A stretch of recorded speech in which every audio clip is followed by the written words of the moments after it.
Saturday, the 22nd, January 2022.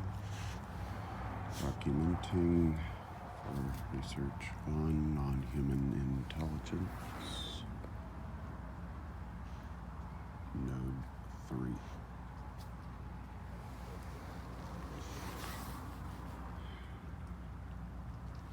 After the third day of observing the Shiva lingham, pouring milk upon the Shiva lingham, invoking Rama Krishna, Rama Parvati, and our guest, our third day guest, Rama Bella, whom was rescued from the fire across the street, which I have posted a picture on previously. Dogs are still licking up the milk, which was poured 3 times this morning, come to think of it, as I prayed and poured in 3 times, 3 different times.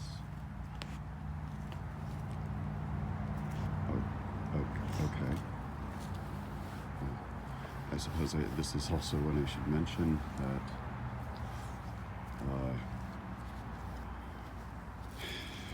Ramakrishna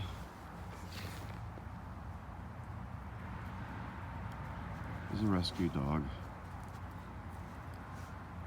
I'm sure the amount of the day we rescued him probably equates to 3 somehow. She's a rescue dog. We got completely separate litter, but looks very, very similar. So this is Romeo. That's his name. He was born on Valentine's Day. Yeah, and he's a good boy. He is the perfect American ideal of a dog. He's amazing. He's got these beautiful blue eyes. He's so good and wise and gentle and big. I think he might be half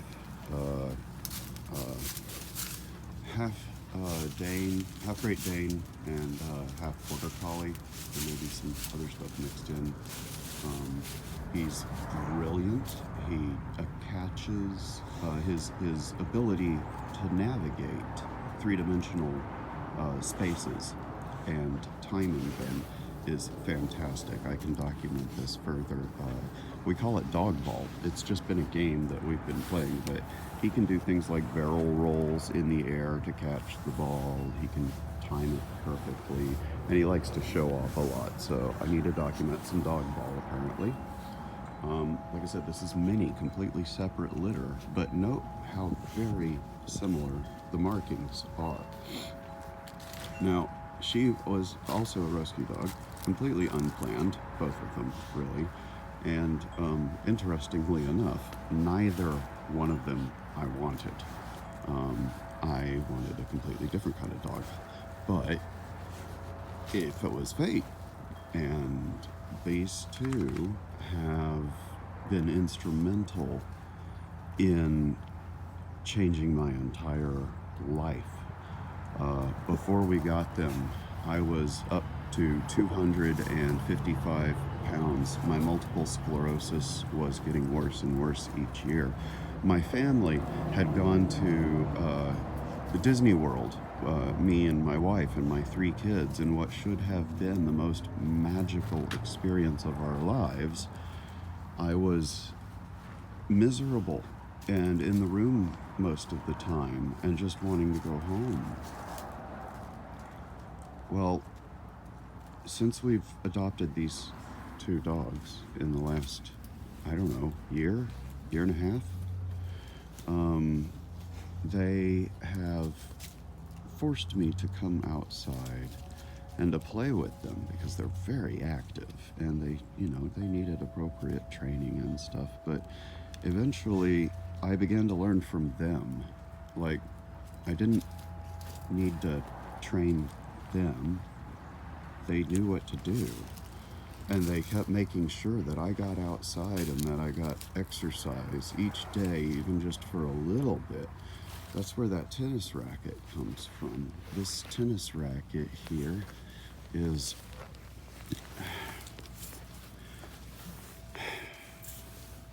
I will never lose this tennis racket. That's right, Romeo.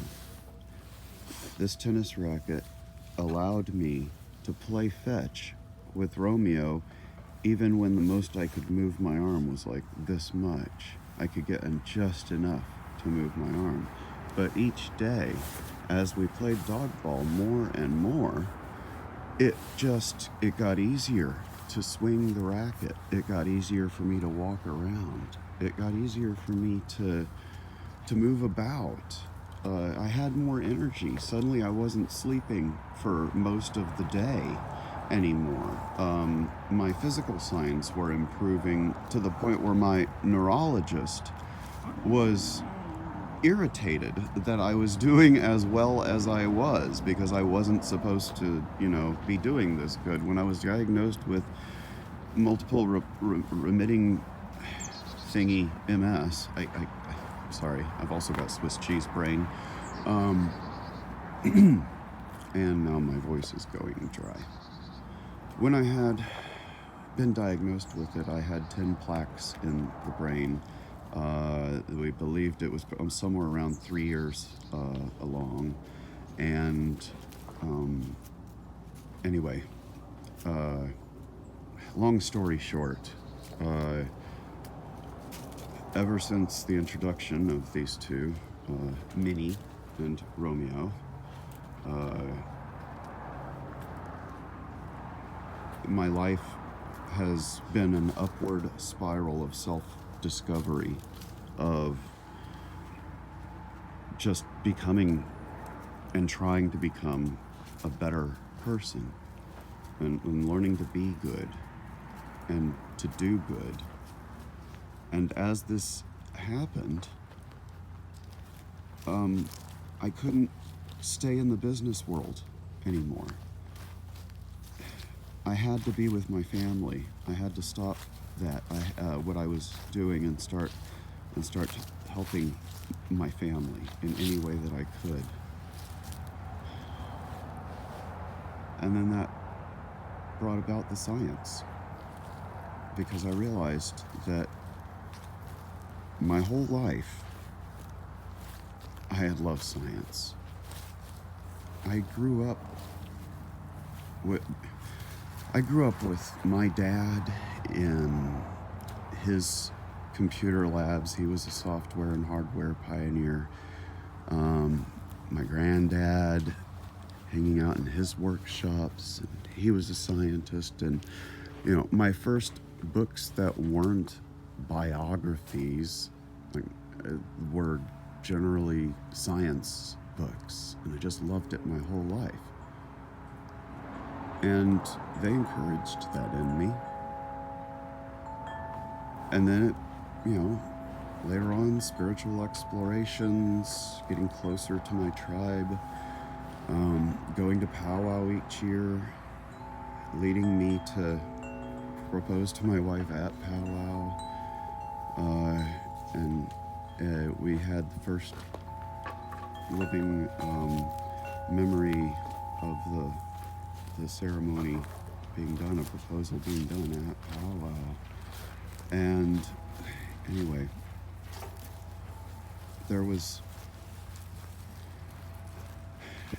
I have to quote someone indirectly, and paraphrasing them,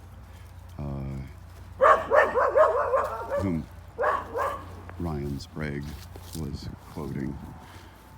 And he said, when you start looking into this stuff, keep a life. Keep a healthy life. And remember that it is the life that is important. It's not the past. It's not the conspiracies. It's not the arguments. It's not even the truth. Because everything we thought to be true a moment ago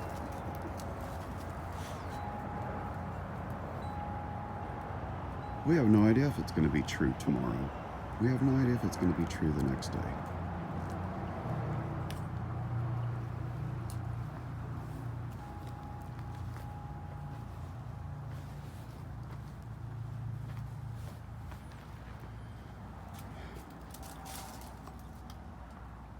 Life is what's important. And everything that we know about life is not suddenly changing.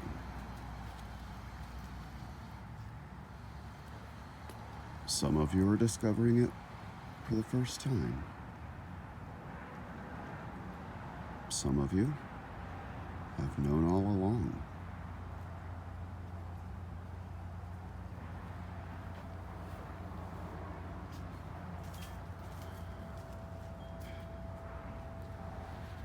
Remember what's important.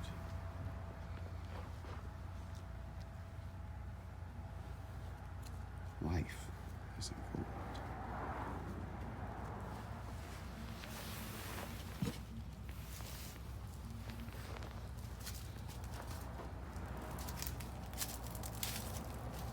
This is Node3, signing off.